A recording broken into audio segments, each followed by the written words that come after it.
వారి మనస్సాక్షి వారితో మాట్లాడట్లేదు. ఇది దేవుడే నిన్ను, నీ హృదయాన్ని తడుతున్నాడని గ్రహించు. ఒక మనిషిని స్వరంగా ఆలకించక. It is the very voice of the lord.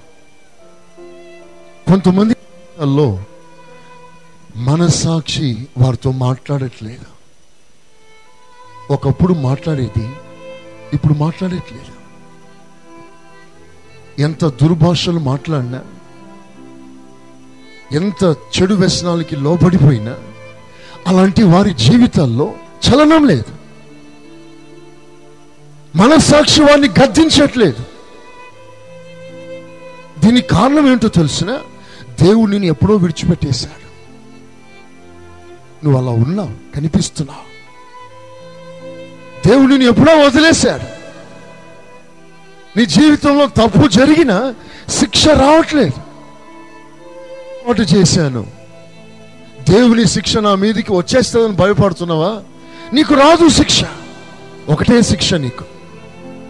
అంతవరకు హాయిగా బ్రతుకుతా, దర్జాగా బ్రతుకుతా. మనస్సాక్షినితో మాట్లాడట్లేదు. కారణం, ఎప్పుడో దేవుడు నిన్ను విడిచిపెట్టేశాడు. దేవుని లిస్టులో నుంచి నువ్వు పోయావేమో.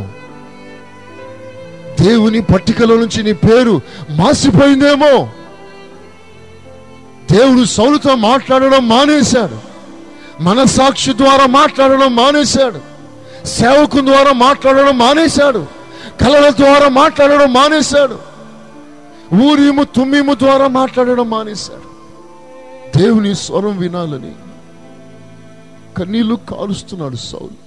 ఒక్కసారి మాట్లాడు ప్రభువా, నాకు ఇప్పుడు అవసరమయ్యా, ఇప్పుడు ఏం చేయాలో నాకు అర్థం అవట్లేదు.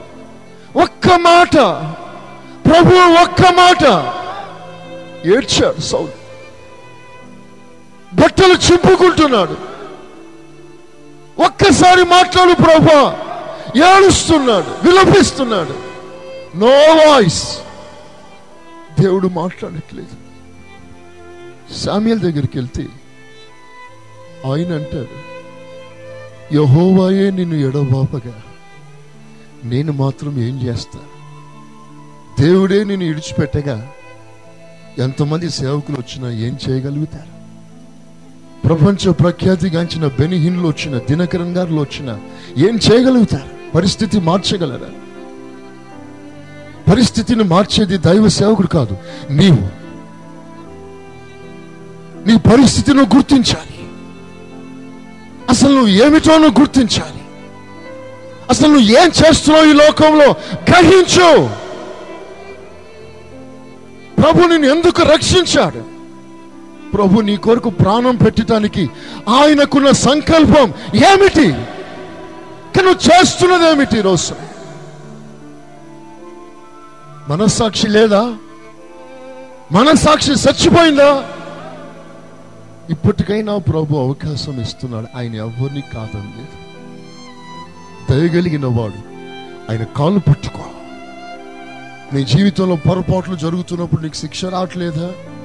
అది నీ జీవితంలో నీ మనస్సాక్షి కష్టం అనిపించట్లేదా? నువ్వు గ్రహించు. సంగమా, సహోదరి, దేవుడు నీకు చాలా దూరంగా ఉన్నాడని గ్రహించు. వెంటనే పశ్చాత్తాపంతో రా ప్రభు దగ్గరికి. నా మనస్సాక్షి నాతో మాట్లాడట్లేదే.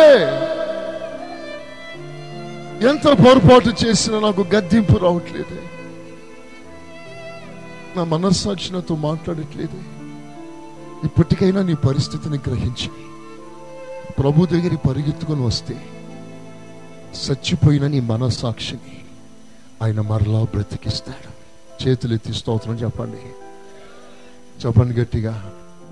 నన్ను తెగించావు, తీర్మానం చేసుకున్నావు, ఓడ బ్రద్దలైపోతుంది, జాగ్రత్త.